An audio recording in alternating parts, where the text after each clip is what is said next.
You see, God has blessed us with so many things that we sometimes attribute the achievements that we have to our personal strength most of the time. Sometimes we say, oh, I'm very intelligent, that's why I was able to pass that test.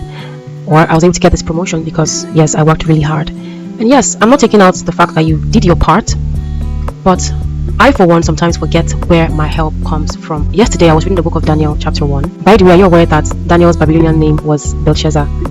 Yes. But very soon, I'm going to do a Bible trivia. I'm going to be doing it episode by episode. Anyway, that's by the way, back to what I was saying. The book of Daniel gave me insight to the fact that we have to give praise to God for all our achievements. The first chapter of Daniel talks about when, Daniel was brought into, Daniel and his friends, Hananiah, Mishael, and I can't remember the last person's Hebrew name, but their Babylonian names is Shadrach, Meshach, and Abednego that we all know them to be. Now, the four of them were brought into Babylon, and they were trying to teach them the Chaldean language and all of those things. So they decided to eat pulse and water instead of the king's meat, which is like taking vegetables and water, because the king wanted them to look fresh, but Daniel had wisdom to take a different route. And the head servant that was training them gave Daniel the chance to prove that whatever he had decided was the best. That's not where my story is coming from today. So now I think it's in chapter 2 where Nebuchadnezzar had a dream. And what was funny? The funny thing is, he said he cannot remember this dream. Imagine you're so skilled in something, and like I'm a data analyst, and imagine they tell me, okay, my business has a problem, we don't know what the problem is, we don't have any data, we don't have anything, just give us the answer. I mean, it seems really weird, you need something to find out something. But guess what? All the magicians came and said, what you're asking us is not possible for anybody, any man to do, and Nebuchadnezzar was like, he's going to kill everybody, because how can you, say you are this and you cannot even tell me what my dream was? So they were coming to kill Daniel and his friends because they were also part of the wise men. Then Daniel said, okay, let him ask. And he asked and said, why does he want to kill everybody? What happened? So the person he asked now explained to him that this is why the king wants to kill everybody. And he's like, okay, take me to the king, let me talk to him, I will be able to reveal his dream to him.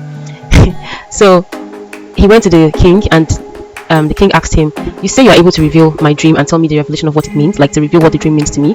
And Daniel's response is where I'm coming at. He said, no man or magician or anybody can reveal what your dream was, but there is a God that I serve who is able to do this. You see, so Daniel could have said, okay, yes, I have the ability to reveal the dream. Yes, now I'm a prophet, no wahala, it's me, I sabi. But he did not forget to inquire of himself, where does my strength come from?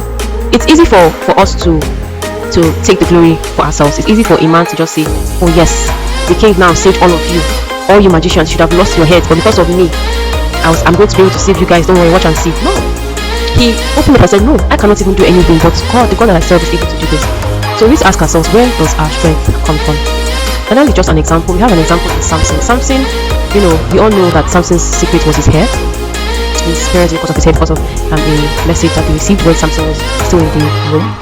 And Samson grew, and he did a lot of powerful things that the Philistines tried to pull him down and kill him, but after several trials and errors, they could not get him because he was too powerful, and they used a woman. I think she cast a spell on him, because how can you allow a woman to come to you every day, and then when you wake up you see the Philistines actually coming to kill you, but because you didn't tell her the real secret, so how could you have told her your real secret anyways? And that's story for another day.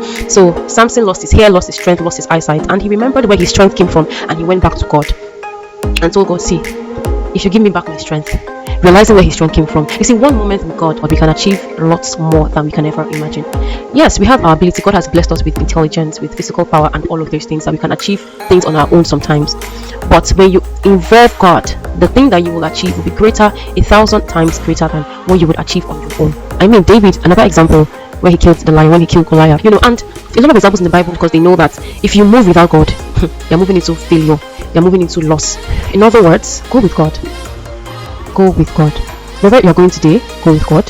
Whatever you're trying to achieve today, achieve it with God, and invite him and watch the miraculous happen and take place. Thank you, and God bless you.